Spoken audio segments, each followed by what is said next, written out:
Hello everyone, welcome back to Saksham family. और आज हम यहाँ पे बात करेंगे परमाणु मॉडल के बारे में।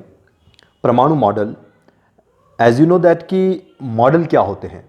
आपने बचपन में बहुत सारी चीज़ें की होंगी। बचपन में साइंस एग्जीबिशन स्कूलों में करवाया जाता था।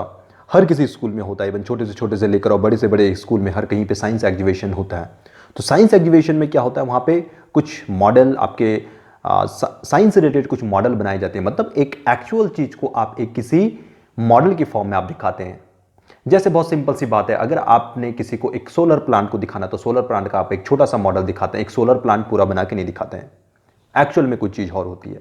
आप छोटा सा मॉडल बना के दिखाते हैं, बताते हैं कि हाँ भैया, एक जो एक कहते हैं ना रफ टाइप में। जब भी आप कोई घर बनाते हैं तो घर बनाने से पहले क्या करते हैं, अपने पेन पेपर पे या फिर जो आर्किटेक्ट होता है वो किसी एक पेज पे वो सारी की सारी चीज़ें बता देता है कि घर का आपका फ्रंट कहाँ पे होगा, आपका जो आपका किचन होगा, आपका ड्राइंग हॉल होगा, आपका वेलकम रूम होगा, होने वाला है वो कहाँ पे होगा, कैसा होगा। एक मॉडल तैयार करता है, उसके बारे में बताता है, आपके घर के बारे में बताता है कि घर कैसे कैसे बनने वाला है। ऐसे ही यहाँ पे क्या है, जितने नाम आप इसमें देख रहे हैं, कहाँ से, टॉमसन थॉमसन, जिसको हम नाम दे सकते हैं क्योंकि टॉमसन और थॉमसन में थोड़ी बहुत प्रॉब्लम्स होती हैं।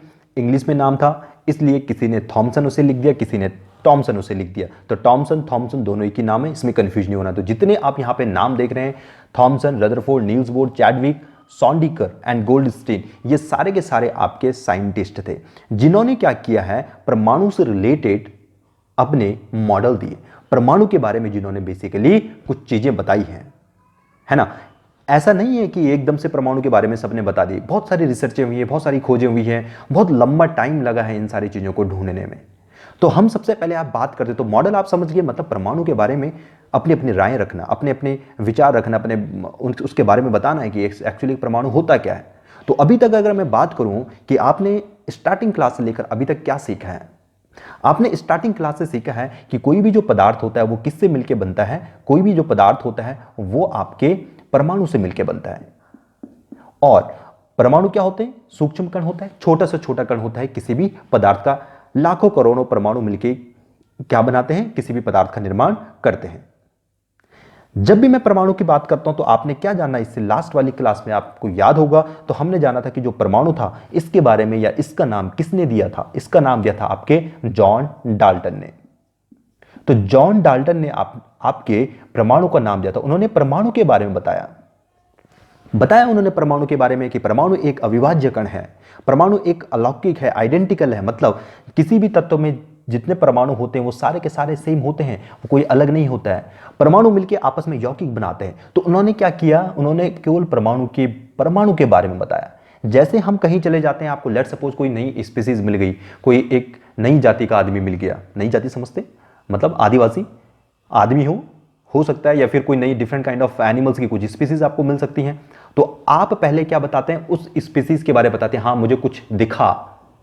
उसके बाद क्या उस स्पीसीज की, माना आपने कोई नया आदमी ढूंढ लिया है, कोई नए प्लेनेट पे जाके कोई आदमी एक नई स्पीसीज आपको मिली, तो आपने देखा हाँ वाकई में ये कोई स्पीसीज है।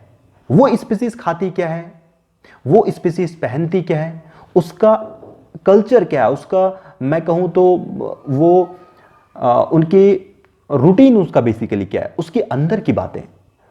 एक गांव होता है, गांव के बाहर बाहर का तो ठीक है, लेकिन गांव के अंदर कितने लोग रहते हैं, क्या खाते हैं, क्या पीते हैं, उनका कल्चर क्या है, इस टाइप से। तो ऐसे ही जब डाल्टन ने परमाणु के बारे में बताया था तो उन्होंने केवल परमाणु के बारे में बताया, आउटर के बारे में बताया कि हाँ भैया जो पदार्थ है वो परमाणु से मिलकर बना हुआ है। लेकिन इस परमाणु के अंदर भी तो बहुत सारी चीजें थी। कौन कौन सी चीजें थी एक परमाणु के अंदर, आपको पता है। एक परमाणु के अंदर एक इलेक्ट्रॉन होता है, एक प्रोटॉन होता है, एक न्यूट्रॉन होता है। और ये ऐसे नहीं है कि एकदम से किसी ने एक एक्सपेरिमेंट से सामने के सामने निकल के आ जाए, या फिर किसी ने बोल दिया तो बस बोल दिया, पत्थर की लकीर हो गई, उसके बाद उसे कोई चेंज नहीं कर सकता है। ऐसा नहीं है। कहने का मतलब इलेक्ट्रॉन, प्रोटॉन, न्यूट्रॉन ये इस एटम के अंदर होते हैं। इस एटम के अंदर कैसे कैसे होते हैं, अभी तक आपने बहुत सारी चीजें जान ली हैं कि एक एटम के अंदर एक नाभिक होता है, नाभिक के अंदर प्रोटॉन और न्यूट्रॉन होते हैं, और जो इलेक्ट्रॉन होते हैं इनके बाहर से क्या करते हैं, चक्कर लगा रहे होते हैं। तो क्या हमें पहले से ये पता था? बिल्कुल ये पता नहीं था। हमें वो कैसे मालूम हुआ, वो आज हम इस लेक्चर में सीखेंगे। यहां पे आपको ऑलरेडी कुछ नाम दे दिए गए, यकीन मानिए एक नंबर आपका यहां से पक्का है। अगर आप इस वीडियो में गलती से पहुंच गए हैं और इतनी चीजें अगर आपने जान ली हैं या देख ली हैं और आपको ये चीजें याद रहती हैं तो आपका यहां से 1 मार्क्स 100% है। तो यहां पे देखिएगा, आज हम क्या जानने वाले हैं कि इलेक्ट्रॉन, प्रोटॉन और न्यूट्रॉन की खोज कैसे हुई थी, ये परमाणु के अंदर इन जो ये पार्टिकल हैं इनके बारे में किसने और कब क्या बताया था। तो यहां पे आपको याद रखने की जरूरत ज्यादा है नहीं, बचपन से लेकर अभी तक पढ़ते आ रहे हो। एक ये याद कर लो, ईंट पर नाच। किस पे नाचना है आपको? ईंट पे नाचना है। अब ईंट पे नाचो और इनको याद कर डालो। इलेक्ट्रॉन की खोज किसने की थी? ईंट बोले तो टॉमसन। तो इलेक्ट्रॉन की खोज जब भी बात करेंगे तो टॉमसन की हम बात करने वाले हैं। पर मतलब प्रोटॉन की खोज किसने की थी? प्रोटॉनों की खोज की थी आपके रदरफोर्ड ने। नाच, ना फॉर न्यूट्रॉन, चा फॉर चैडविक। न्यूटन की खोज किसने की थी? चैडविक ने की थी। आप इतनी सी चीजें याद रख के ये तीनों नाम आप याद रख सकते हैं। कोई प्रॉब्लम है इससे में? कोई प्रॉब्लम नहीं होनी चाहिए। अब देखिए, ये चीज आप अपनी नोटबुक में नोट कर सकते हैं। एक इलेक्ट्रॉन का जो चार्ज होता है वो होता है -1.6 10⁻⁻19 कूलम। एक इलेक्ट्रॉन का द्रव्यमान जो होता है वो होता है 9.1 10⁻31 किलोग्राम। ठीक है, किलोग्राम होता है। अगर हम प्रोटॉन की बात करें तो ये पॉजिटिव चार्ज है, ये नेगेटिव चार्ज है। स्टार्टिंग क्लास से लेकर अभी तक मैं बता रहा हूं, एक पॉजिटिव एक नेगेटिव हमेशा बैलेंस करने के लिए कोई भी चीजें आती हैं। कोई भी चीज बैलेंस करने के लिए आती है। कहीं अच्छाई है तो वहां बुराइयां भी होंगी, कहीं पे अच्छे लोग हैं तो वहां बुरे लोग भी होंगे। आपके बारे में कोई अच्छा बोलते तो कोई बुरा भी बोलेगा, मतलब बैलेंस करने के लिए। अगर आप सभी लोग आपके लिए अच्छा बोलेंगे तो फिर आप बहुत जल्दी उड़ पड़ेंगे आप बहुत जल्दी। इसलिए कुछ चीजें अच्छी होती हैं, कुछ चीजें बुरी होती है। तो ऐसे ही यहां पे इलेक्ट्रॉन को बैलेंस करने के लिए यहां पे प्रोटॉन निकल के सामने आए। तो इलेक्ट्रॉन का चार्ज जब नेगेटिव होता है तो प्रोटॉन में चार्ज होता है हमेशा पॉजिटिव। तो चार्ज सेम है 1.6 10⁻⁻19, ये पॉजिटिव चार्ज होगा 1.6 10⁻⁻19। आपने जान लिया इलेक्ट्रॉन, प्रोटॉन, न्यूट्रॉन को किसने ढूंढा, है ना। तो ये जो चार्ज था, ये चार्ज ढूंढा था आपके रॉबर्ट ए मिल्कन ने। आप इसे भी याद रख सकते हैं, रॉबर्ट ए मिल्कन। ये चार्ज के बारे में इन्होंने बताया था कि इलेक्ट्रॉन के ऊपर चार्ज ये होता है, प्रोटॉन के ऊपर पॉजिटिव चार्ज होता है। ठीक है, तो ये आपके रदरफोर्ड। और एक प्रोटॉन के ऊपर द्रव्यमान कितना होता है? इतना होता है 1.67 × 10⁻⁻27। ऑलरेडी मैंने इसको आपको 1.63 भी मैंने आपको कहीं लिखवाया है। ठीक है, आप उसे वहां पे काट दीजिएगा। आज से आप जो मास है आप इसे लेके चलेंगे, क्योंकि प्योर एनसीईआरटी हम लेके चलेंगे। वो कहीं पे एग्जाम में पहले से ऑलरेडी कोई क्वेश्चन आया था, लेकिन नहीं, आप एनसीईआरटी को ही फॉलो कीजिए, क्योंकि कल के दिन हम क्लेम कर सकते हैं अगर इन केस वहां पे थोड़ी आगे पीछे आंसर्स हो जाते हैं। तो एनसीईआरटी में 1.67 × 10⁻⁻27 यही आपको ऑप्शन में भी आने वाला है। तो आप इसे यहां पे प्रोटॉन को जो द्रव्यमान होगा वो ये रहेगा। न्यूट्रॉन हमेशा उदासीन होता है। न्यूट्रॉन क्या होता है? उदासीन। इसमें कोई भी आपके चार्ज नहीं होता है। और जो द्रव्यमान होता है न्यूट्रॉन का वो कितना होता है? 1.674। देखिए ये 72 है, ये 74 है। तो आप यहां से एक कंक्लूजन निकाल सकते हैं कि जो न्यूट्रॉन होता है वो क्या होता है? सबसे भारी होता है। न्यूट्रॉन क्या होगा? सबसे भारी होगा। प्रोटॉन उसके दूसरे नंबर पे। और हमेशा याद रखिए, इलेक्ट्रॉनों का हम कभी मास नहीं लेते हैं। कभी भी हम प्रोटॉन की बात करते हैं तो नाभिक में क्या होता है? प्रोटॉन प्लस न्यूट्रॉन होते हैं। और एक जो किसी भी परमाणु का जो द्रव्यमान होता है वो प्रोटॉन और न्यूट्रॉन के जो द्रव्यमान है उसी को हम काउंट करते हैं। ठीक है, इतनी बात सबको समझ में आई। चलिए, आपने सीख लिया इलेक्ट्रॉन किसने कब आया, इलेक्ट्रॉन की खोज किसने की, आपके प्रोटॉन की खोज किसने की, न्यूट्रॉन की खोज किसने की, और चार्जेस की खोज किसने की थी? आर.ए. मिल्कन ने। अब हम जानेंगे कैसे इन चार्जों की खोज हुई थी, कैसे इलेक्ट्रॉन की खोज हुई थी। सबसे पहले मैं यहां पे बात करने वाला हूं थॉमसन के बारे में। 1897 यह है आपकी डेट। 1897 को इलेक्ट्रॉनों की खोज की गई थी। कब? 1897 में। कैसे की गई थी? एक एक्सपेरिमेंट के थ्रू। इस एक्सपेरिमेंट का नाम बोला जाता है आपका कैथोड रेज ट्यूब कह सकते हैं, या एक आप इसका दूसरा नाम हो सकता है कैथोड डिस्चार्ज ट्यूब, इसका दूसरा नाम भी है, आप चाहो तो इसे लिख सकते हैं। इस एक्सपेरिमेंट में इन्होंने क्या किया था ये समझ लीजिए। इन्होंने बहुत सिंपल सा काम किया। इन्होंने क्या किया, 1897 की बात है ये, 1897, इसमें कंफ्यूज मत होना, ये अलग चीज है। 1904 ये अलग चीज है। 1897 में इन्होंने क्या किया, एक डिस्चार्ज ट्यूब ली, एक ऐसी ट्यूब ली जिसके अंदर था निर्वात। निर्वात समझते हैं, मतलब जिसके अंदर कुछ भी नहीं है, मतलब कोई गैस नहीं है, कोई पार्टिकल नहीं है, कुछ नहीं, बिल्कुल खाली, उसके अंदर कुछ नहीं होना चाहिए, कोई भी आपका मीडियम ना हो, उसे कहा जाता है निर्वात। इसके अंदर इन्होंने कुछ भी नहीं रखा। लेकिन जो ये ट्यूब थी आपकी, इन्होंने कहां रखा इसे? एक ऐसे माध्यम में रखा जहां पे अलग अलग गैसें थी, अलग अलग माध्यम जहां पे गैसें थी, उस गैस वाले चीज में उन्होंने उसे रख दिया, उस ट्यूब को।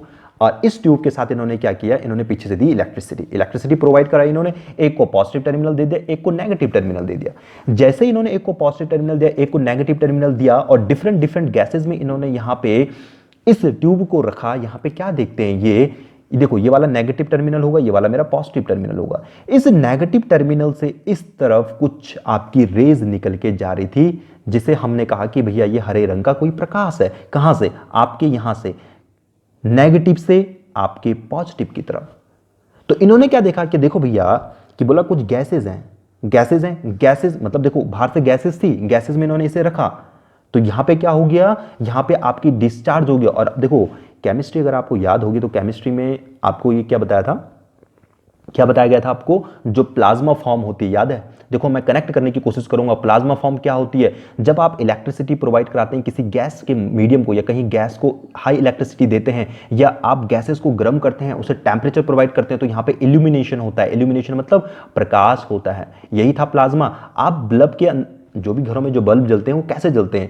आप उन्हें इलेक्ट्रिसिटी देते हैं। बल्ब के अंदर आपकी ऐसे आपका बल्ब होता है, ये आपका यहाँ पे फिलामेंट हो गया, कुछ भी हो गया, आपने यहाँ पे इलेक्ट्रिसिटी दी, यहाँ पे आपके गैसेज हैं। ये गैसेज यहाँ पे क्या होते हैं? एनर्जाइज होते हैं, ये आयोनाइज्ड होते हैं, मतलब पॉजिटिव नेगेटिव यहाँ पे टूटेंगे, और यहाँ से क्या होता है? एल्यूमिनेशन होता है। एल्यूमिनेशन मतलब प्रदीप्ति बोलते हैं जिसे, मतलब चमकदार, और आपके कमरे में उजाला ही उजाला हो जाता है। तो ऐसे ही कुछ उस समय भी हुआ। इलेक्ट्रिसिटी दी, यहाँ पे क्या हो गया? यहाँ पे एक यहां पे एक हरी रंग का प्रकाश यहां से बना, जो कैथोड से, जिसका नाम दे दिया उन्होंने कैथोड, कैथोड से लेकर एनोड की तरफ जा रहा है। पॉजिटिव चार्ज एनोड बोला जाता है, इसको यहां से लेकर और इस तरफ जा रहा था। तो इन्होंने क्या देखा कि भैया कि गैसेस में क्या होता है? देखो गैसेस किसकी बनी होती है? एटम की बनी हुई होती है, एटम की बनी हुई होती है। इन्होंने क्या देखा कि इस गैस में एक प्रकाश निकल के सामने आ रहा है, तो इसका मतलब कैथोड से आपकी पॉजिटिव तरफ जा रहा है। क्योंकि हमेशा दो अलग अलग, जब भी एक पॉजिटिव होता है एक नेगेटिव होता है, तो दोनों आपस में आकर्षित होते हैं, होते कि नहीं होते? तो यहां नेगेटिव से लेकर पॉजिटिव की तरफ आपके क्या जा रहा है? कोई प्रकाश जा रहा है। इसका मतलब यहां पे कैसा चार्ज होगा? नेगेटिव कोई चार्ज होने वाला है। और यहीं से निकल के आया था आपका इलेक्ट्रॉनों का खोज, कि हां वाकई में किसी एक एटम के अंदर आपका क्या होते हैं? इलेक्ट्रॉन होते हैं। तो यहां से आपकी खोज हो गई थी इलेक्ट्रॉनों की। लेकिन बाय डिफॉल्ट 1896, ये तो 1897 की बात है, आपके एनसीईआरटी में वेरी वेरी इंपॉर्टेंट है, पेपर में आ सकता है। गोल्डस्टीन 1897, 1886, यस 1886, यहां पे मैं लिख रहा हूं। गोल्डस्टीन एक आपके साइंटिस्ट थे।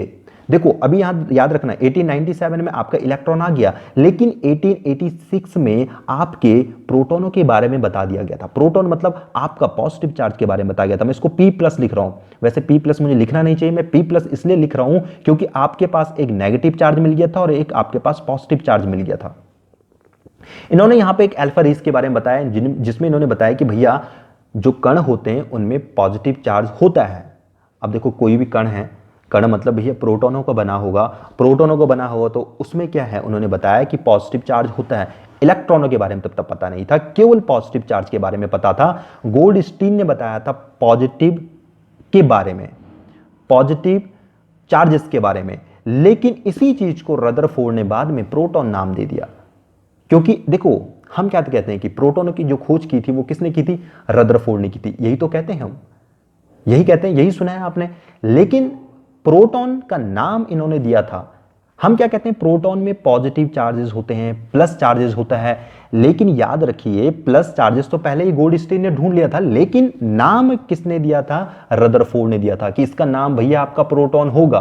तो इतनी बात आपको समझ में अगर अभी नहीं आई है तो बस इतना जान लीजिए कि गोल्डस्टीन ने 1886 में आपके पास एक तो पॉजिटिव और एक नेगेटिव, दो आयन या दो आपके पास जो पार्टिकल्स है वो मिल चुके थे। ठीक है, तो पॉजिटिव और नेगेटिव जब आपके मिल गए तो फिर सबसे पहले जे थॉमसन ने अपना एक मॉडल दिया परमाणु के बारे में। तो इसको आप याद रखिएगा कि जो इन्होंने एक्सपेरिमेंट किया था इलेक्ट्रॉनों को ढूंढने के लिए। इसको कैथोड रेज ट्यूब एक्सपेरिमेंट भी कहा जाता है। क्यों? अगर आपने ध्यान दिया होगा, जो घरों में पुराने टीवी हुआ करते थे, कुछ कुछ इस टाइप के वो हुआ करते थे, है ना, ऐसे बैक साइड से आपका क्या होता है, इस टाइप से टीवी हुआ करते थे। तो इसको CRT तो बोला जाता है, कैथोड रेज ट्यूब। और इसमें क्या होता था, देखिए अब जो टीवियां होती थी सर, हम इलेक्ट्रिसिटी उन्हें देते थे कि नहीं देते थे? और जब हम उन्हें इलेक्ट्रिसिटी देते थे, इलेक्ट्रॉन यहाँ पे जाते होंगे और यहाँ पे क्या मिलता था आपको? प्रकाश मिलता था। प्रकाश मतलब जो आप देखते हैं, जो आपको डिफरेंट यहाँ पे जो आपको व्हाइट लाइट नजर आती थी, जिसमें आप अपने मूवीज वगैरह देखा करते थे। तो ये वही है कैथोड रेज ट्यूब, उसी से लेके इसको मिलाया है इन्होंने यहाँ पे। समझ में आई बात? चलिए, अगर ठीक है, प्रॉब्लम ये है कि आपको बहुत ज़्यादा डीप नहीं जाना है, आपको बस उतनी चीज़ें पढ़नी है जो आपके एग्जाम में आए। लेकिन मेरा कहना ये है कि देखिए, आप वन लाइनर के भरोसे मत रहिए, आप चीज़ों को समझिए। अगर हमारे साथ कोऑर्डिनेट करने वाले होंगे तो हम चीज़ों को बहुत बेहतरीन कर सकते हैं। अगर वन लाइनर पढ़ने वाले होंगे तो फिर हम भी कुछ नहीं कर सकते। तो इसलिए चीज़ों को समझने की कोशिश कीजिएगा। यकीन मानिए, आपको जीवन में कभी रटना नहीं पड़ेगा। तो ये चीज़ें समझने की कोशिश कीजिए। चलिए, तो अभी तक हमने क्या कह दिया? हमने कह दिया, इसको देखिए, 1886 में हमें मिल गया था पॉजिटिव चार्ज के बारे में हमें मालूम हो गया था। और 1897 में हमें किसने बताया था? थॉमसन ने हमें किसके बारे में बताया? इलेक्ट्रॉन के बारे में बताया कि भैया इलेक्ट्रॉन नाम की भी कोई चीज होती है। किसके अंदर? आपके प्रोटॉनों के अंदर। और इन दोनों को ध्यान में रखते हुए सबसे पहले थॉमसन ने क्या किया? अपना लेके आया वो परमाणु मॉडल। थॉमसन क्या लेके आए? परमाणु मॉडल। वो दिखाना चाहते थे कि भैया एक परमाणु में बेसिकली जो प्रोटॉन और इलेक्ट्रॉन है वो रहते कैसे हैं, कहां रहते हैं। इसके बारे में तो किसी को मालूम नहीं था, कैसे रहते हैं, क्या रहते हैं। तो उन्होंने बताया कि परमाणु के अंदर जो प्रोटॉन और इलेक्ट्रॉन होते हैं, या पॉजिटिव और नेगेटिव आयन होते हैं, वो कैसे होते हैं, कहां पे होते हैं। और जो इनका मॉडल था, इस मॉडल को उन्होंने नाम क्या है, इन्होंने जो मॉडल दिया था इसका नाम था तरबूज मॉडल। इसको तरबूज मॉडल भी नाम देते हैं। और हमेशा याद रखिए 1904 में अपना मॉडल लेके आए थे। 1897 में इलेक्ट्रॉन ढूंढ लिया था, 1886 में गोल्डस्टीन ने पॉजिटिव चार्ज ढूंढ लिए थे। और तरबूज मॉडल कहने का मतलब यह है कि जब इन्होंने बताया, इन दोनों को ध्यान में रखते हुए जब इन्होंने अपने परमाणु मॉडल को बारे में बताया, तो वो 1904 में अपने मॉडल को लेके आए थे, जिसका नाम था तरबूज मॉडल, या कभी इसका नाम आ जाता है plum pudding model. Plum pudding model मैं लिख नहीं रहा हूं, आप चाहो तो लिख सकते हैं अगर आपको समझ में नहीं आया है। प्लम पुडिंग मतलब क्रिसमस मॉडल।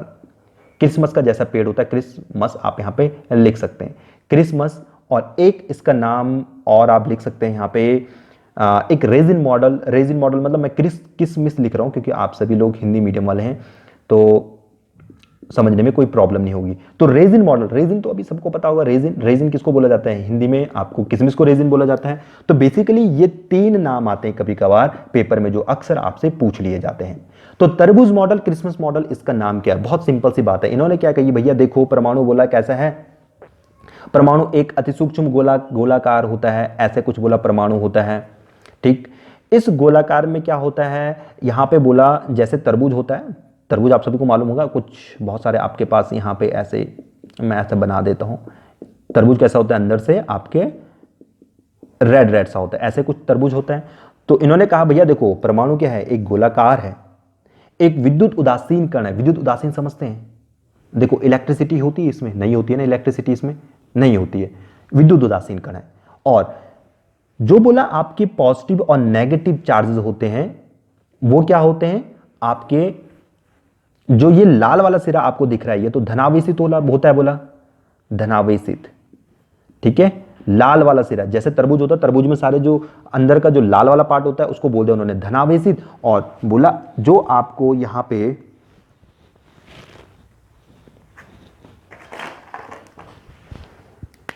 और जो इलेक्ट्रॉन होते हैं, बोला इलेक्ट्रॉन आपके ऐसे धसे हुए रहते हैं, ऐसे इस टाइप से इलेक्ट्रॉन आपके धसे हुए रहते हैं। तो ये था इनका परमाणु मॉडल, सिंपल सी बात है। और ऐसी क्रिसमस का पेड़ सभी ने देखा होगा, क्रिसमस कुछ इस टाइप से होता है ना, क्रिसमस पेड़ कुछ इस टाइप से होता है। और यहाँ पे लाइटिंग वगैरह वैसे तो देखा होगा ना, ऐसे धसे हुए होते हैं, होते कि नहीं होते।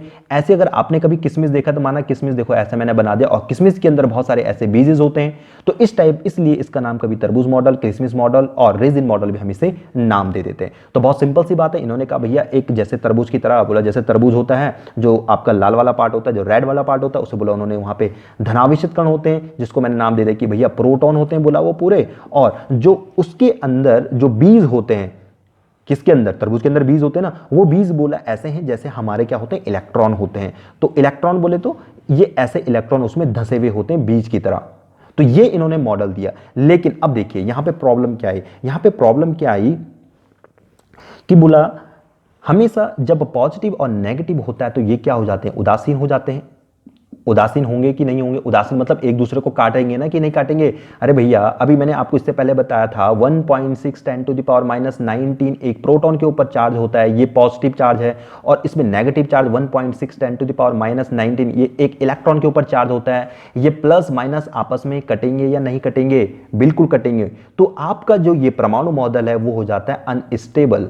अनस्टेबल समझते हैं, अनस्टेबल को अब हिंदी में अस्थिर, ठीक है, अस्थिर हो जाएगा। अस्थिर समझते हैं ना, जब ये एक दूसरे को काटेगा तो फिर परमाणु रहेगा क्या, अस्थिर नहीं हो जाएगा वो, समझ में ही बात। तो ये इनकी खामी थी। तो इतनी चीज आपको समझनी है कि इन्होंने सिंपल सी बातें इन्होंने किया क्या यहां पे, एक इन्होंने तरबूज मॉडल, इसको रेजिन मॉडल, या फिर हम इसके कह सकते हैं क्रिसमस पेड़ की तरह इन्होंने इसको लिया। और यहाँ पे इन्होंने क्या कहा भैया, जैसे बोला एक तरबूज होता है, तरबूज का जो लाल वाला पार्ट होता है वहाँ पे प्रोटॉन होते हैं पूरे उसमें फैले हुए, और जो इलेक्ट्रॉन होते हैं वो वहाँ पे क्या होते हैं, बीज की तरह क्या होते हैं, तरबूज में जैसे बीज होते हैं वो ऐसे धसे हुए होते हैं।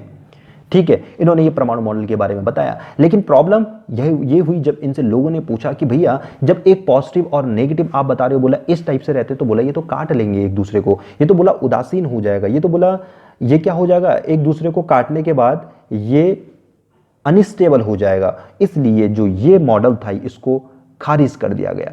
ठीक है, कब खारिज किया, अब बताते हैं कि इसको कब खारिज किया गया। अब जब ये खारिज हो गया, खारिज मतलब कि भैया ऐसा तो नहीं हो सकता है, इसका अब प्रोटॉन है उसमें, आपके इलेक्ट्रॉन है उसमें, जब प्रोटॉन और इलेक्ट्रॉन है तो इसका मतलब अनस्टेबल तो नहीं हो सकता ना, एटम तो है ना।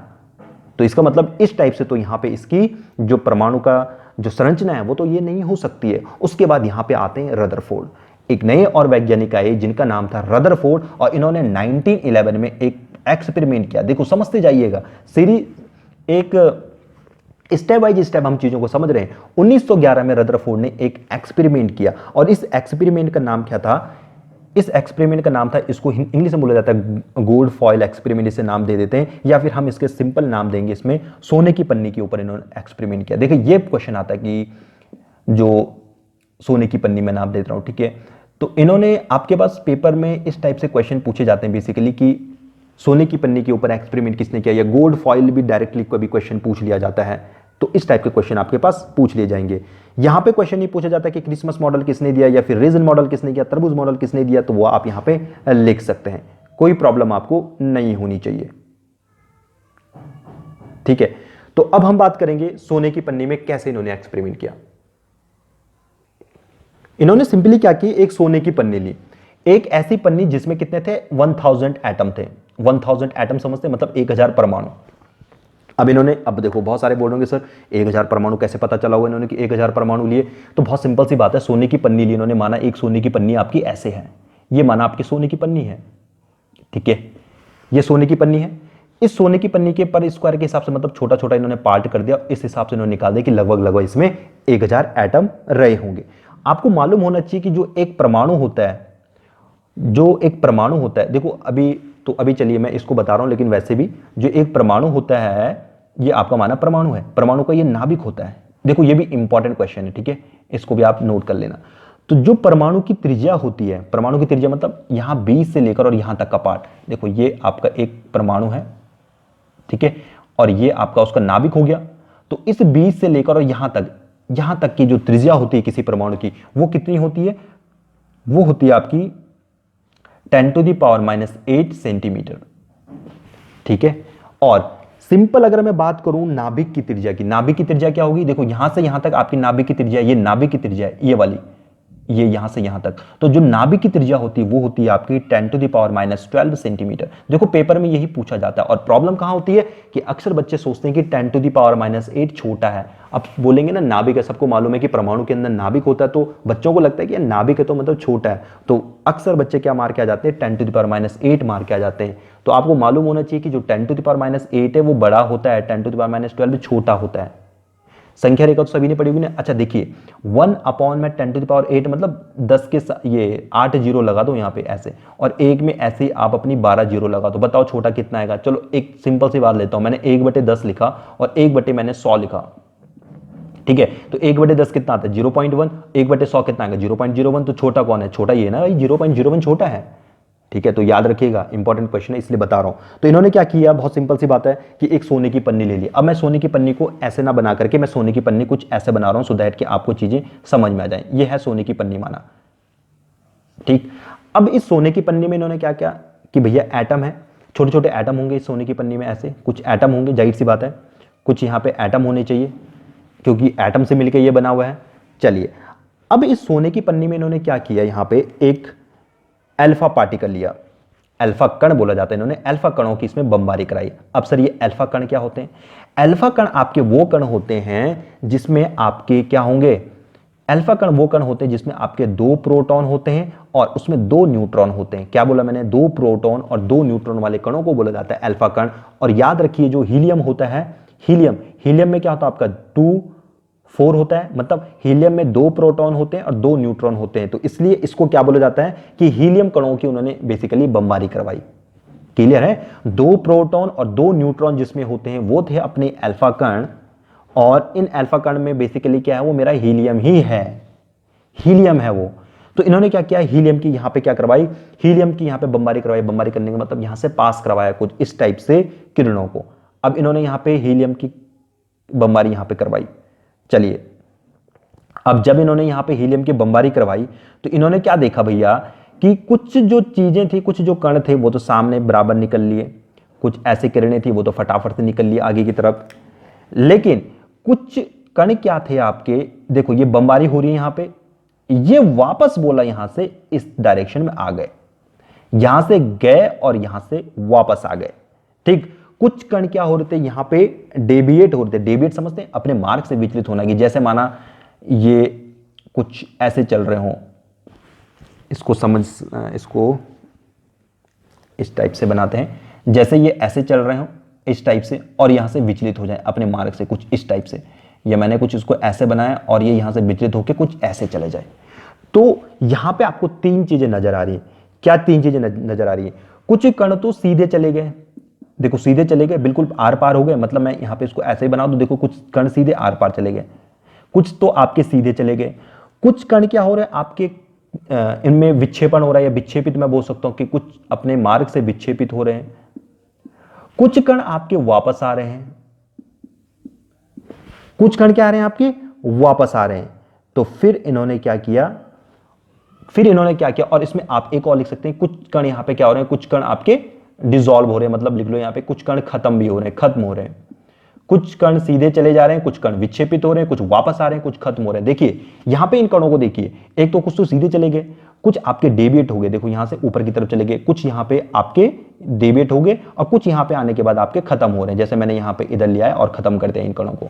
समझ में आई बात। तो ये था इनका अल्फा कणों की कैसे इन्होंने बमबारी करवाई थी आपकी सोने की पन्नी के ऊपर। तो इन्होंने यहां से कुछ निष्कर्ष निकाले। अब ये निष्कर्ष आपके लिए इंपॉर्टेंट है कि कौन कौन से इन्होंने यहां से निष्कर्ष निकाले। तो इन्होंने कहा, देखो भैया, बोला कुछ कण ऐसे हैं जो सीधे चले गए, कुछ कण बिल्कुल ऐसा था जो फर्स्ट बताया इन्होंने कि कुछ कण सीधे चले गए। तो इसका मतलब इन्होंने क्या निकाला कि जो परमाणु है वो अधिकांश कैसा है, खाली है। अगर परमाणु ये जो देखिए इसके अंदर परमाणु होंगे ना, बहुत सारे के नहीं होंगे, बिल्कुल होंगे सर। अगर इसके अंदर परमाणु, हर जगह परमाणु होंगे, हर जगह होंगे, तो मैं कह सकता हूं ना कि ये सीधे नहीं जाते। अरे कोई चीज किसी पर टकराएगी तो वापस आएगी कि नहीं आएगी भैया। आपके पास यहां पे 2 व्यक्ति खड़े हैं, माना आपने यहां से भागना शुरू किया, ऊपर की तरफ भाग रहे हैं आप, तो यहां पे अगर इन दोनों के बीच में खाली जगह नहीं होगी तो क्या आप आगे की तरफ जा पाएंगे, नहीं जा पाएंगे, रुक जाओगे वहां पे। तो यहाँ पे खाली जगह थी तभी तो आप आगे निकल गए। तो इन्होंने कहा भैया कि कोई भी जो परमाणु होता है उसका जो अधिकांश जो पार्ट होता है वो कैसा होता है, खाली होता है। दूसरा इन्होंने क्या निकाला, इन्होंने कहा कि जो ये परमाणु है इसके चारों ओर क्या है, बोला इसके चारों ओर ऋण आवेशित है। क्या इसके चारों ओर ऋण आवेशित, ऋण आवेशित, इस टाइप से परमाणु के चारों ओर आपका क्या है, ऋण आवेशित। तो आप यहां पे लिख सकते हैं। दूसरा इन्होंने क्या बताया कि जो परमाणु के चारों ओर कैसा है, वो ऋण आवेशित है। चलिए, दो चीजें तो आपकी क्लियर हो गई, समझ में आ गया होगा। तीसरी और जो अहम बात थी कि कुछ कण क्या हो रहे हैं, विक्षेपित हो रहे हैं। विक्षेपित मतलब देखो यहां से अपने मार्ग से इधर उधर चले गए, इन्हीं को बोल दिया मैंने विक्षेपण होना। तो जब कुछ चले जाना तो इसका मतलब क्या हुआ, इसका मतलब अभी मैंने जो आपको बताया कि जो जो परमाणु होता है उसके चारों ओर नेगेटिव होगा। क्योंकि देखिए अब ये हीलियम है, हीलियम क्या है, हीलियम भी भैया आपके पास हीलियम के भी क्या है, प्रोटॉन है, प्रोटॉन है, इसमें भी सर न्यूट्रॉन है। प्रोटॉन न्यूट्रॉन मतलब बेसिकली ये है क्या, ये भी एक एटम है ना, हीलियम भी अपने आप में एक एटम है। जब इसकी आप बमबारी करवा रहे हैं तो अब देखो इसमें भी पॉजिटिव और नेगेटिव चार्ज होगा। तो इस वाले कण में भी आपके जब पॉजिटिव और नेगेटिव जब आयन आपके जा रहे हैं, क्योंकि ये भी अपने आप में क्या है, हीलियम क्या है, हीलियम भी एक तत्व है, तो ये भी तो प्रोटॉन न्यूट्रॉन इलेक्ट्रॉनों से मिलकर बना हुआ है। तो यहाँ पे इस कण में जो ये आपने यहाँ पे जो कण आपने बमबारी जिनकी करवा रहे हैं इनमें नेगेटिव आयन भी तो होगा। तो इस अगर परमाणु के अंदर जो आपने यहाँ पे सोने की पन्नी ली है ये भी एटमों से मिलकर बना हुआ है। तो देखो यहाँ पे भी आप देखो ये इस तरफ जाएंगे तो यहाँ पे ऑलरेडी कुछ नेगेटिव भी हैं, नेगेटिव हैं। तो देखो नेगेटिव नेगेटिव आपस में क्या करते हैं, प्रतिकर्षित करते हैं। तो ये यहाँ पे क्या करेंगे, ये इधर से इधर भाग जाएंगे ना, ये कभी इसकी ओर नहीं आ पाएंगे, ये आकर्षित नहीं हो पाएंगे। तो जब ये आकर्षित नहीं होंगे तो इन्होंने कह दिया कि भैया इसके जो आपके जो कण होते हैं, जो ये जो परमाणु है इसके चारों ओर आपके क्या होगा, ऋण आवेशित होता है। और तीसरा इन्होंने क्या बताया कि बोला कुछ अधिकांश जो पार्ट है वो यहां नाभिक से टकराने के बाद ये वापस आ जा रहा है। तो नाभिक से टकराने के बाद वापस आने का मतलब क्या है कि भैया इसका जो अधिकांश पार्ट होगा वो क्या होगा, मेरा धन आयन होगा या धन आवेशित में से धन आवेशित। जो इसका अधिकांश पार्ट होगा वो क्या होगा, धन आवेशित होगा। क्योंकि अगर यहां पे अगर धन आवेश ना होता तो ये वापस ना आता। या देखिए आप या तो इसे ऐसे बना लीजिए, बहुत जगह आपको कुछ ऐसा भी मिलेगा इसे, ये आपका माना ये हो गया। यहाँ पे इन्होंने ये जो बमबारी करवा रहे हैं इस टाइप से, इसको इन्होंने सिंगल लाइन में भी किसी ने ऐसा दिखाया हुआ है इस टाइप से, और यहीं से इसको वापस कर दिया है इस टाइप से, मतलब उसी मार्ग से ही अपने वापस आ जाएंगे। तो इसमें कंफ्यूज नहीं होना, मैं आपको समझाने के लिए कि ये यहाँ पे टकराने के बाद ये वापस उसी मार्ग से आ जा रहे हैं, मैंने इसको अलग अलग करके दिखाया, तो इसमें कंफ्यूज मत होइएगा। तो देखिए तीन जो यहां से आपके इंपॉर्टेंट चीजें निकल के सामने आती हैं, तीन इंपॉर्टेंट चीजें से हम सामने क्या निकल के आती हैं, समझिएगा। कुछ कण तो सीधे चले गए, कुछ कण विक्षेपित हो गए, कुछ कण वापस हो गए, कुछ कण कुछ खत्म हो गए। तो इसका मतलब जो कण सीधे चले गए तो परमाणु का जो अधिकांश पार्ट होता है वो क्या होता है, खाली होता है। कुछ कण क्या हो रहे हैं, आपके विक्षेपित हो रही है, तो जाहिर सी बात है यहां पे आपने हीलियम की बमबारी करवाई है तो उसमें भी एटम में क्या है, आपके प्रोटॉन न्यूट्रॉन इलेक्ट्रॉन है। तो हीलियम में ऑलरेडी इलेक्ट्रॉन थे, अब जब ये यहाँ पे गया होगा तो यहाँ पे क्या हो गया, विक्षेपित हो गए, क्योंकि ऑलरेडी एक यहाँ पे एटम है। अब इस एटम ने क्या कर दिया, इसको विक्षेपित कर दिया, विक्षेपित करेगा ही, क्योंकि यहाँ पे ऑलरेडी आपके क्या है, नेगेटिव आयन है। तो नेगेटिव आयन आपस में क्या करेंगे, इनको डेविएट कर देंगे। तो इन्होंने कहा कि भैया जो ये प्रोटॉन है या सॉरी जो ये जो एटम होता है उसके चारों ओर क्या होता है, एक ऋण आवेशित होता है। और लास्ट में इन्होंने एक और चीज कंक्लूजन में क्या कहा इन्होंने कि बोला जो ये नाभिक होता है, इस नाभिक से अधिकांश जो इन्होंने बमबारी करवाई थी वो वापस आ गया। तो वापस कैसे आया है, ये यहां से पेनिट्रेट नहीं हुआ, इसके बाहर नहीं जा पाया है। तो जाहिर सी बात है यहां पे कुछ कण हैं जिनको उन्होंने नाम दे दिया धन आवेशित, क्योंकि देखिए धन आवेशित कण है तभी तो वापस आ गया, क्योंकि पॉजिटिव, और जो पॉजिटिव होगा हमेशा क्या करेगा, प्रतिकर्षण करेगा, प्रतिकर्षण करना चाहिए। तो यहां पे कुछ कण क्या हो गया, आपके वापस आ गए। तो इन्होंने ये जो तीन चीजें थी ये बहुत अहम चीजें थी जिसके बारे में इन्होंने बताया। और अभी तक न्यूट्रॉनों के बारे में पता नहीं है, याद रखिएगा, अभी तक आपके न्यूट्रॉनों के बारे में कुछ भी पता नहीं है। तो इतनी चीजें हैं जो आपको क्या रखनी है, याद रखनी है इस वाले मॉडल से। अब हम बात करेंगे नील्स बोर के बारे में। इससे पहले यहां पे इनकी कमियां क्या थी। अब इन्होंने जब ये बता दिया था कि जो कण है, बोला जो ये मेरा एक बोला परमाणु है, इस परमाणु के बोला नाभिक में प्रोटॉन होते हैं, ये इन्होंने बता दिया था। प्रोटॉन नाभिक में होते हैं, अधिकांश भाग आपका खाली होता है और जो इलेक्ट्रॉन होते हैं वो बाहर से घूमते हैं, बोला ऐसे घूमते हैं।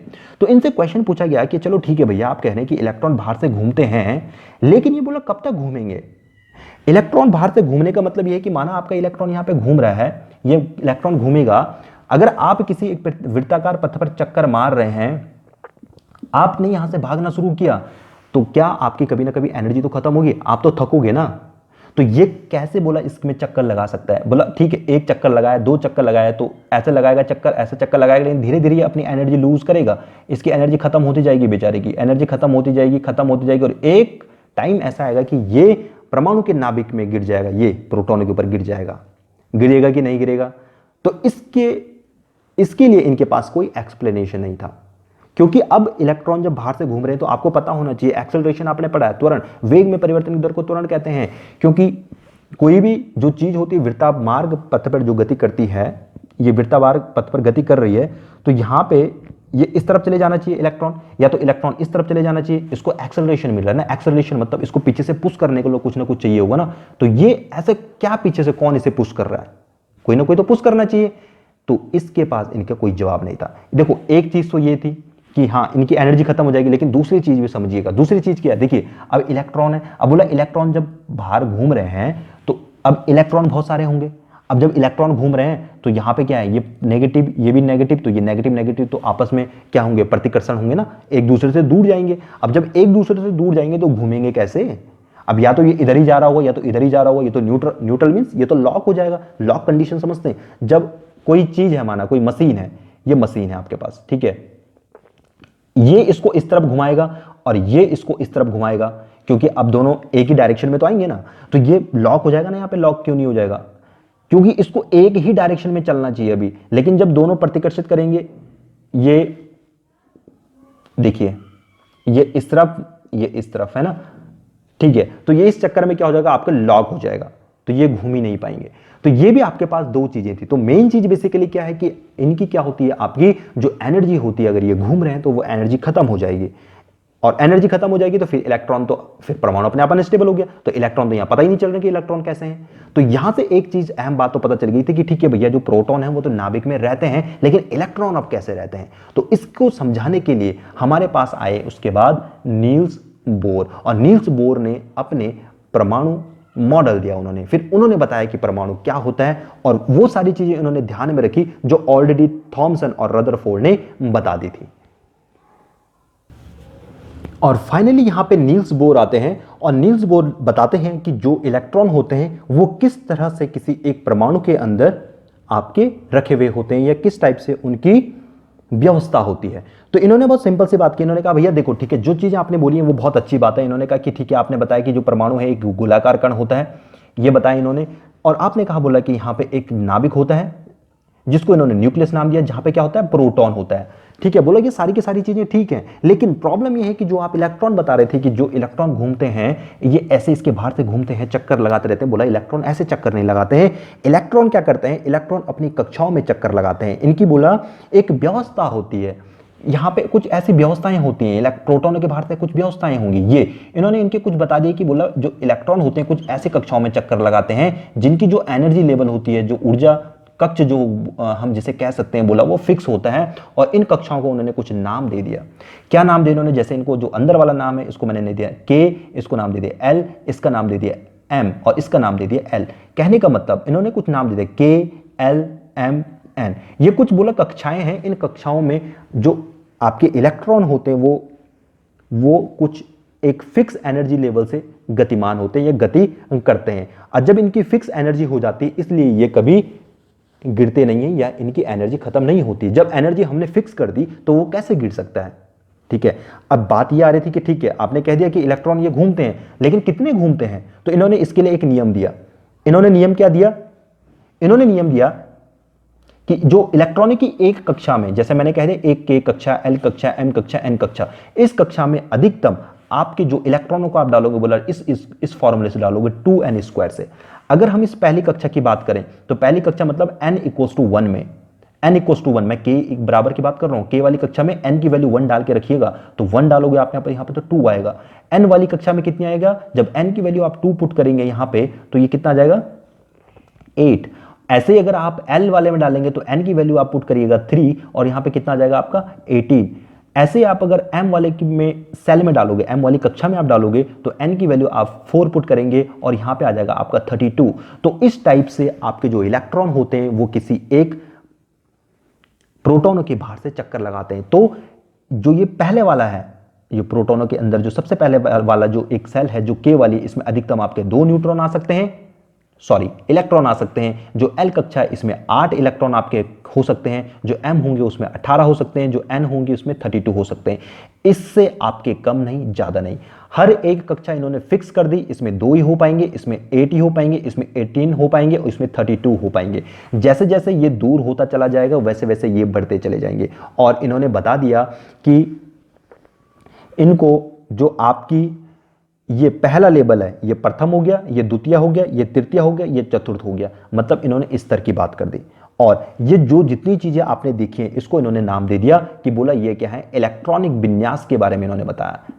इलेक्ट्रॉनिक विन्यास, जो इलेक्ट्रॉनिक विन्यास के बारे में इन्होंने क्या बताया, जैसे आपके पास एक 6 आपके पास कार्बन है, 6 कार्बन वाला कोई परमाणु है आपके पास है, परमाणु क्रमांक है, ये कार्बन, ये एटम है। तो इसको कैसे भरा जाएगा, इसमें पहली कक्षा में आप भरेंगे 2 और दूसरी कक्षा में कितने आ सकते हैं, केवल 4 आ सकते हैं। क्यों? क्योंकि इसमें आपको मालूम होना चाहिए कि 6 प्रोटॉन है तो 6 इलेक्ट्रॉन है। चलिए इसको आगे डिस्कस करेंगे, ठीक है। तो इस टाइप से यहां पे इन्होंने बता दिया था कि इलेक्ट्रॉनों को किस टाइप से आप क्या कर सकते हैं, भर सकते हैं। तो हमेशा जो भार वाला जो आपका सेल होने वाला है, ये भार वाला, या तो उसमें 8 हो या तो उसमें 18 हो, ठीक है, और पहली वाली में आपकी 2 होंगी। तो इस टाइप से इन्होंने ये सारी चीजें बता दी थी। तो कुछ हद तक जो नील्स बोर, इसकी बात मैं कर रहा हूं, नील्स बोर की जो ये थ्योरी थी, इन्होंने परमाणु के बारे में बताया था, ये हमारे बहुत मददगार साबित हुई। मददगार मतलब इन्होंने एक तो ये तो बहुत अच्छी सी बात हो गई कि इन्होंने हमें अणु के बारे में पता चल गया, हमें पता चला कि भैया कोई 2 तत्व आपस में कैसे मिलते हैं, इसके बारे में हमें पता चल गया। हमें पता चलेगा कि कोई धातु और अधातु के बारे में हमें पता चला, धातु और अधातु, ठीक है। जो धातुएं होती हैं वो धनायन होती हैं, ये इसी से हमें चीजें पता चली। वो अभी धीरे धीरे आप आगे जानेंगे कि किस टाइप से हम इन चीजों के बारे में समझ पाए। लेकिन बस आप ये जान लीजिए, जो नील्स बोर का जो मॉडल था, हालांकि ये परफेक्ट मॉडल हम इसे नहीं कह सकते थे, लेकिन हाँ कुछ हद तक, मतलब बहुत कुछ चीजों तक ये हमें समझने के लिए काफी मददगार साबित हुआ था, ठीक है। तो इतना तो आपने नील्स बोर तक पढ़ लिया। और अब मैं लास्ट बात करूंगा यहां पे चैडविक की। 1932 की बात है। कब की बात है? 1932 की बात है, जब चैडविक ने क्या किया था, चैडविक ने क्या किया था, आपके न्यूट्रॉन की खोज की थी। और न्यूट्रॉन की खोज कैसे हुई थी, आपको यह मालूम होना चाहिए कि जो पहला हाइड्रोजन था ये 1H1 था, मतलब जितने प्रोटॉन थे और जो इसका परमाणु भार था ये इक्वल था।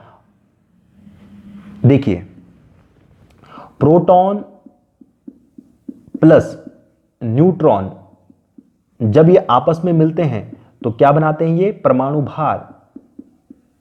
क्या बनाते हैं ये? परमाणु भार। जब आपके पास हाइड्रोजन को तो सबसे पहले पता चल गया था हमें 1H1, आपने ये भी जान लिया था कि परमाणु, एक परमाणु को कैसे तोला जाता है। तोला मतलब उसका मेजरमेंट कैसा होगा। आपने एटॉमिक मास यूनिट के बारे में जाना, AMU, 1 यूनिट ऑफ 1/12 कार्बन। आपने जाना था कि हम इसको ग्राम में, मोल में कैसे हम इसे लिखते हैं, 1 मोल में कितने एटम्स होते हैं, यह आपने जाना था। तो हमें इसके बारे में तो मालूम था कि भैया जो हाइड्रोजन है उसके अंदर एक प्रोटॉन होता है, एक न्यूट्रॉन होता है। लेकिन जब बात आई हमारे पास हीलियम की, हमारे पास एक नया तत्व हमें मिला जिसमें हमने देखा कि 2 प्रोटॉन है, 2 न्यूट्रॉन है। ये भी बात सही निकली। लेकिन जब हमने बात की लिथियम के बारे में, लिथियम बोले तो 3, इसमें कितने प्रोटॉन थे, इसमें 3 प्रोटॉन थे। लेकिन जब हमने इसका वेट चेक किया तो हमने देखा कि इसका जो वेट चेक करने के बाद 7 आ रहा है। हम बड़े हैरत में पड़ गए। हमने कहा कि भैया इसमें तो 3 प्रोटॉन थे, तो इसका तो मतलब इसमें 3 ही इसका परमाणु भार होना चाहिए था। लेकिन प्रॉब्लम ये तो 7 हो गया। तो बोला ऐसा कैसे पॉसिबल हो गया। और हमें ये पता था कि जो भार होता है वो न्यूक्लियस का होता है, तो जाहिर सी बात है इस प्रोटॉन के साथ कुछ ना कुछ और है यहां पे। लेकिन वो क्या था, तो तब पता चला हमें कि भैया यहां पे कोई और चीज है जिसका नाम दे दिया उन्होंने न्यूट्रॉन। और कैसे मालूम चला ये बहुत सिंपल सी बात है। इन्होंने क्या किया, चैडविक साहब ने क्या किया, चैडविक साहब ने लिया एक बोरॉन, बोरॉन 5 होता है ना बोरॉन। इस बोरॉन का इन्होंने क्या किया, एक यहां पे एक बोरॉन पार्टिकल की इन्होंने बमबारी करवाई। बोरॉन, देखो बोरॉन है, इस बोरोन के ऊपर इन्होंने क्या किया, अल्फा पार्टिकल की बमबारी करवाई। ये अल्फा पार्टिकल की यहां पे इन्होंने क्या करवाई, बमबारी करवाई। अब जब इन्होंने अल्फा पार्टिकल की यहां से बमबारी करवाई तो यहां से क्या हुआ, कुछ किरणें निकली यहां से, ये कुछ किरणें यहां से बाहर निकलना स्टार्ट हो गई। अब जैसे ये किरणें यहां से बाहर निकलना स्टार्ट हुई, इन्होंने क्या किया, यहां पे इनमें एक डिफ्लेक्शन के लिए, यहां पे गैल्वेनोमीटर मान के चलो कि डिफ्लेक्शन के लिए यहां पे इन्होंने कुछ चीजें लगाई। आपने फिजिक्स पढ़ी है, उसमें देखा होगा कि किस टाइप से ना डिफ्लेक्शन होता है। आपको याद होगा कि चुंबकीय किसी भी अगर आप क्या करते हैं, किसी अगर वायर में अगर आप इलेक्ट्रिसिटी पास करवा रहे हैं तो उसकी वजह से क्या होता है, एक चुंबकीय फील्ड आपका यहां पे उत्पन्न हो जाता है ना। तो चुंबकीय फील्ड उत्पन्न कैसे देखा था हमने, जब इसके पास में कहीं कुछ लेके गए थे, या फिर हम इसके पास में एक मैग्नेट लेके जाएंगे, अगर यहाँ पे एक मैग्नेटिक फील्ड होगा, एक यहाँ पे चुंबकीय फील्ड होगा, तो एक चुंबकीय फील्ड और एक मैग्नेट में यहाँ पे लेके जाऊंगा तो कुछ ना कुछ इसमें आकर्षण या प्रतिकर्षण होने वाला है, यही था। लेकिन जब हमने यहाँ पे किसी एक मैग्नेट के पास में यहाँ पे इलेक्ट्रिसिटी हमने दी थी, तो हमने क्या किया, चलो इसको भी नहीं देखते हैं। ऑरेस्टेट का प्रयोग याद है, अगर नहीं है तो चलो मैं बहुत सिंपल वे में समझाता हूं। यहां पे क्या किया, इन जो मेरे पास ये जो किरणें बाहर निकल के आई थी कि हमने इनमें क्या देखा, डिफ्लेक्शन देखा कि क्या यहां पे डिफ्लेक्शन आ रहा है, क्या यहां पे डिफ्लेक्शन आ रहा है। अगर यहां पे डिफ्लेक्शन नहीं आया, इसका मतलब ये क्या था, इसमें कोई आवेश नहीं था, ना पॉजिटिव आवेश ना नेगेटिव आवेश। तो हमने क्या देखा कि जो न्यूट्रॉन है भैया वो तो क्या है, उदासीन है। एक तो ये पता चल गया मुझे यहां से कि न्यूट्रॉन मेरा क्या है, उदासीन है। दूसरा, जो यहां से ये निकलने वाली जो किरणें थी, इनका हमने क्या करवाया, एक मोम समझते हैं, मोमबत्ती, उस मोम के पास हमने क्या कराया, इनका दोबारा से इसको यहां पे बमबारी करवाई इन उदासीन कणों की। अब जब इनकी बमबारी यहां पे करवाएंगे, देखो यहां पे भी बहुत छोटे छोटे एटम होंगे। अब आपको मालूम है सर, एटम में प्रोटॉन और इलेक्ट्रॉन तो हमें मालूम थे, न्यूट्रॉनों को तो अभी हमें मालूम नहीं है, लेकिन हमें यहाँ पे कुछ एक नए टाइप का हमें कुछ कण हमें मिल गए थे, कुछ नए टाइप की हमें यहाँ पे पार्टिकल हमें यहाँ पे मिल गए थे, जो कैसे थे, जो आवेशित नहीं थे। कैसे पता किया हमने, यहाँ पे हमने जैसे इनकी बमबारी करवाई, यहाँ पे हमने कुछ एक लेके आए जिसमें हमने क्या देखा कि भैया इनमें कोई डिफ्लेक्शन नहीं आ रहा है। जैसे हम याद रखिए दिक्सूचक होता था ना, दिक्सूचक, जिसमें हम करते थे कि जैसे वहां पे कोई भी आपके पास चुंबकीय क्षेत्र उत्पन्न हो रहा है तो दिक्सूचक क्या करता था, डिफ्लेक्ट करता था। तो ऐसे यहां पे हम किसी भी चीज को लेके आएंगे तो यहां पे क्या होगा, आपका डिफ्लेक्शन नहीं हुआ। तो डिफ्लेक्शन नहीं हुआ मतलब जाहिर सी बात है इसमें कोई भी चार्ज नहीं है। अब जब इन्होंने यहां पे इसे बमबारी करवाई तो यहां से क्या हो गया, कुछ प्रोटॉन बाहर निकलना स्टार्ट हो गए इस यहां से। अब जब यहां से कोई प्रोटॉन निकलना स्टार्ट हुए तो देखो मोमेंटम ऑफ मास, याद है कंजर्वेटिव मास, चलो कंजर्वेटिव मास पे भी नहीं जाते हैं, बहुत सिंपल सी बात है। अगर कोई एक भारी आदमी है और एक बच्चा छोटा बच्चा है, ये भारी आदमी इसको अगर धक्का देगा तो ये तो बेचारा कहीं भी दूर निकल जाएगा। अरे खली है, खली एक नॉर्मल किसी इंसान को ऐसे धक्का मार दे तो क्या इंसान गिर जाएगा कि नहीं गिरेगा, बिल्कुल गिरेगा। अगर कोई हम लोग खली को अगर धक्का मारे तो खली पे कोई असर पड़ेगा, बिल्कुल नहीं पड़ेगा। तो कुछ ऐसा ही है, इन पार्टिकल ने क्या किया, यहां पे जो कण थे इन कणों को उन्होंने डिफ्लेक्ट कर दिया और यहां से प्रोटॉन निकले। तो हमें यहां से क्या निकाला कि भैया जाहिर सी बात है, जो ये मेरे कुछ नई जो चीजें निकल के सामने आ रही, जो न्यूट्रॉन जिनका हमने नाम दे दिया, ये भारी हैं। जब ये भारी हैं तभी तो ये प्रोटॉनों को यहां से हटा पा रहे हैं, है ना।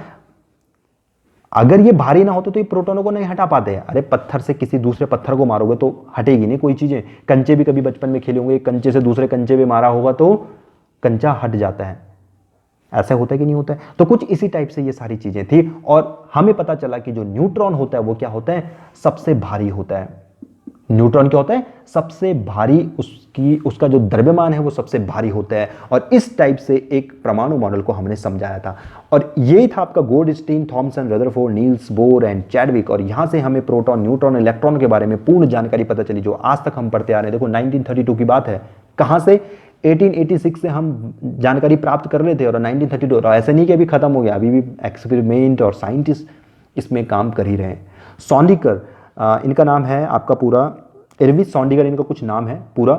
जो आधुनिक जो परमाणु मॉडल है, आधुनिक, उस पर मैं नहीं जाऊंगा, अगर आपको पढ़ना होगा तो मैं जरूर आपको पढ़ा दूंगा। तो ये जो सॉन्डिगर है, जो आधुनिक जो परमाणु मॉडल है, वो सॉन्डिगर ने दिया है, ठीक है। अब हमारे स्कूलों में क्या होता है या हमारे कॉलेजेस में क्या होता है, अभी भी हम वो सारी पुरानी चीजें पढ़ रहे हैं, अपडेटेड सिलेबस नहीं है, वही 1886 के थॉमसन और इसी में हम अभी तक उलझे पड़े हुए हैं। नया अपडेटेड सिलेबस, इसीलिए कहते हैं कि अपडेटेड सिलेबस पढ़ाया करो, अपडेटेड सिलेबस पढ़ाया करो, लेकिन अभी हमारे पास अपडेटेड सिलेबस नहीं है। तो अपडेटेड सिलेबस में जब भी आएगा तो सॉन्डिगर के बारे में वहाँ पे जरूर लिखा होगा। तो जो नई एटॉमिक थ्योरी है जिसको हम नाम देते हैं तो जो आपकी मॉडर्न एटॉमिक थ्योरी है वो सॉन्डिगर ने दी थी। तो आई होप कि आज की चीज़ें जो है आपको समझ में आई होंगी। और देखिए मैं आपको एक चीज़ और बता दूं यहाँ पे कि एनसीईआरटी में छोटी छोटी चीज़ें हैं, जैसे नील्स बोर से रिलेटेड चीज़ें हैं। नील्स बोर 1922 में 1922 में इन्हें परमाणु की संरचना के लिए योगदान के लिए इन्हें नोबेल प्राइज मिला था। ये चीज़ आपको याद रखनी है इस चीज़ के लिए। देखो इन्होंने क्या किया, परमाणु के मॉडल के बारे में बताया कि भैया जो इलेक्ट्रॉन है वो अपने फिक्स एनर्जी लेवल पे घूमते हैं, ठीक है, फिक्स एनर्जी लेवल पे घूमते हैं, और जब हम इन्हें एनर्जी देते हैं तो ये किसी दूसरे लेवल पे भी चले जाते हैं। जैसे कि यहाँ पे कुछ इलेक्ट्रॉन है, इनको आप एनर्जी देंगे तो यहाँ से उठ के किसी दूसरे में चले जाएंगे। अगर यहाँ पे कुछ इलेक्ट्रॉन है, इनको आप एनर्जी देंगे तो किसी दूसरे लेवल पे आ जाएंगे। तो ये इन सारी चीज़ों के लिए नील्स बोर को 1922 में नोबेल पुरस्कार मिला था। 2-3 इन्होंने पुस्तकें दी थी, याद रख सकते हैं आप। एक एटॉमिक थ्योरी, देखो एटॉमिक थ्योरी के बारे में इन्होंने इसी के बारे में बताया था, तो ये एटॉमिक थ्योरी है। द डिस्क्रिप्शन ऑफ नेचर के बारे में जहाँ पे इन्होंने बात की थी, ठीक है। एटॉमिक कॉन्स्टिट्यूशन, तो ये सारी की सारी चीज़ें आपको याद रखनी है। छोटी छोटी चीज़ें जो एनसीईआरटी में गिवन है वो आपको याद रखनी है। नोट्स में आपको प्रोवाइड करवा दिए हैं, कोई अगर नोट्स में कोई प्रॉब्लम है तो आप उसे सॉर्ट आउट कर सकते हैं। हमेशा कहता हूँ कि किताबें पढ़ा करो। हमें अगर इसमें कोई प्रॉब्लम है तो आप कमेंट बॉक्स में बता सकते हैं, आप मैसेज कर सकते हैं, सो दैट कि हम उसे नेक्स्ट टाइम से उसे सुधार पाएं, ठीक है। तो आई होप कि इतनी चीज़ें आपको समझ में आएंगी। रदरफोर्ड से रिलेटेड भी आपको चीज़ें करनी है कि रदरफोर्ड को भी कुछ नोबेल प्राइज़ मिला था इन्हीं पे। रदरफोर्ड को नाभिकीय का जनक कहते हैं। अभी आपको मालूम है, अभी जब हमने अभी सोने की पन्नी वाला एक्सपेरिमेंट पढ़ा था कि उन्होंने क्या बताया था कि नाभिक होता है, नाभिक में क्या होता है, प्रोटॉन होता है, इसलिए इनको नाभिकीय का क्या कहते हैं, नाभिकीय का भौतिक कहा जाता है। छोटे मोटे क्वेश्चन होते हैं कि जब इन्होंने बताया था कि जो इलेक्ट्रॉन होते हैं वो इसके बाहर से घूमते रहते हैं, प्रोटॉन के बाहर से घूमते रहते हैं, इसलिए कभी कभार इन्हें सौर मंडल का मॉडल या कुछ इस टाइप से क्वेश्चन भी पूछा जाता है कि जैसे ग्रह घूमते हैं ना, ग्रह घूमते हैं, तो इसी टाइप से क्या होता है, आपके ये इलेक्ट्रॉन होते हैं वो चक्कर लगाते रहते हैं। ये भी इन्होंने बोला था, तो कभी इस टाइप के क्वेश्चन भी पूछे जाते हैं, तो आपको रिलेट कर सकते हैं। तो इनको भी यहाँ पे नोबेल प्राइज मिला था। नाभिकीय भौतिक का जनक इन्हें कहा जाता है, नाभिकीय भौतिक का जनक। रेडियो पन्नी के ऊपर ये सोने की पन्नी, सॉरी रेडियो नहीं, सोने की पन्नी के ऊपर एक्सपेरिमेंट किसने किया या किसने प्रयोग किया था, रदरफोर्ड ने किया था। तो ये आपके क्वेश्चन पूछे जा सकते हैं।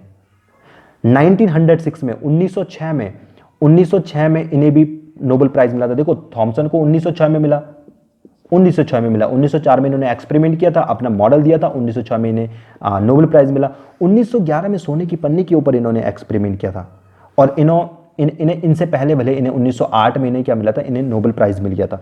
ऐसे आप इसको याद रख सकते हैं। 1922 में आपके नील्स बोर को भी आपका नोबेल प्राइज मिला था। तो ये छोटी छोटी चीज़ें जो आपको याद रखनी है। गोल्डस्टीन वेरी वेरी इंपॉर्टेंट है, परीक्षा में पूछा जा सकता है, तो इसके लिए बिल्कुल कतई दुराई और परहेज मत करना कि ऐसी हो जाएगा चीज़ें। आई होप कि आपको चीज़ें समझ में आ गई होंगी। पढ़ते रहिए और हम मिलेंगे एक और नई वीडियो के साथ।